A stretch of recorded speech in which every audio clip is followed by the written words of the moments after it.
میں مختصر اس کو آگے پہنچاتا ہوں. تہذیب التہذیب ابن حجر اسقلانی کی جلد نمبر 4، اس میں سارے محدثین کے پیر کا عمل کیا گیا. آپ سوچ رہے ہوں گے ان کا نام کیا ہے؟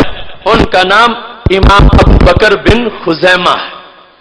امام ابو بکر بن، امام بخاری کے استاد، امام بخاری کے 140 کتابوں کے مصنف ابن خزیمہ. 2 صدیوں کا عقیدہ میں نے بیان کیا، یہ 3ری صدی ہجری ہے. ان کی ولادت ہے 223 ہجری.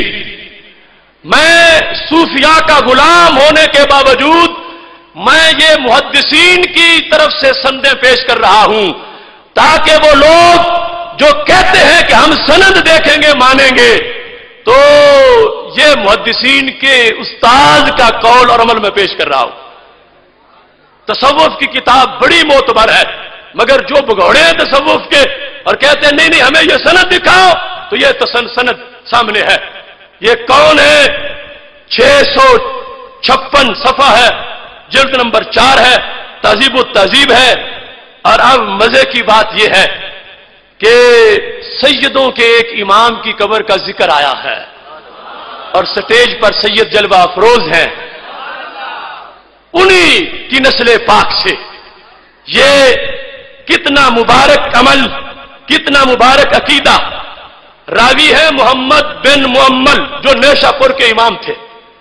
وہ کہتے ہیں خرجنا ما امام آل الحدیث، ہم آل حدیث کے امام ابی بکر ابن خزیمہ، ابو بکر بن خزیمہ کے ساتھ نکلے. وہ عدیل ہی ابی علی ثقفی، اور ان کے ہم پلہ امام ابو علی ثقفی کے ساتھ. ما جماعت من مشائخنا، سارے شیخ اکٹھے ہو کے ہم نکلے الی زیارت قبر علی بن موسیٰ الرضا.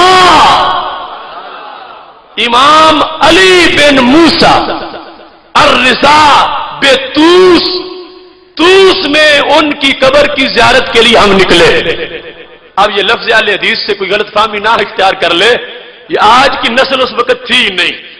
اہل حدیث انہیں کہا جاتا ہے جو 140 جلد میں اس وقت کتاب لکھ رہے تھے اور امام تھے سارے حدیث والوں کے، یعنی جن کا شعبہ علم حدیث پڑھنا پڑھانا تھا، امام بخاری کے استاد.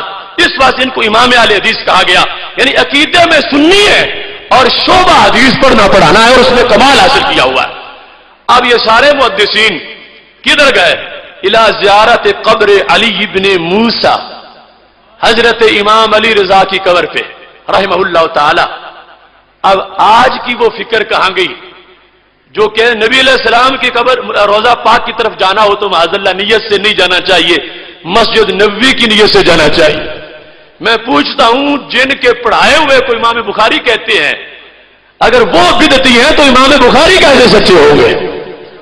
ابو بکر بن خزیمہ توس مسجد نبوی کے لیے نہیں گئے، توس میں بیت المقدس کے لیے نہیں گئے، توس میں مسجد حرام کے لیے نہیں گئے، توس میں حضرت امام علی رضا رحمہ اللہ تعالی کی قبر کی زیارت کے لیے گئے ہیں. لہذا جن لوگوں نے اس کو کہا کہ یہ معصیت کا سفر ہے تو نیا دین انہوں نے بنایا. ہمارا تو وہ ہے جو 3ری صدی میں بھی رہائش تھا، 3ری صدی میں. اور پھر مزے کی بات یہ صرف گئے نہیں، وہاں جا کے کیا کیا ہے. آج جو نبی علیہ السلام کی جالی کے سامنے وہ بڑا نازک مقام جب ہوتا ہے، ہاتھ باندھ کے کھڑا ہو تو شرطیں دھکے دیتے ہیں اور اس کا قبلہ سیدھا کرتے ہیں. انہوں نے نماز کے علاوہ دعا کا بھی قبلہ بنایا ہوا ہے کہ دعا ادھر مانگو ادھر منہ نہ کرو. ہاتھ نہیں باندھ دیتے کہ یہ تضرع ہے، تضرع ناجائز ہے. پوچھو امام ابو بکر بن خزیمہ سے کیا کیا انہوں نے. امام محمد بن معمل کہتے ہیں یہ انہوں نے کیا تھا، کہتے ہیں رئی تو من تعظیم ہی یعنی ابن خزیمہ لتلک البکا وتواضعہ لہا وتضرعہ عندہا ما تحیرنا. کہتے ہیں ہمارے سارے محدثین کے امام جس وقت حضرت امام علی رضا رضی اللہ تعالی عنہ کی قبر پہ پہنچے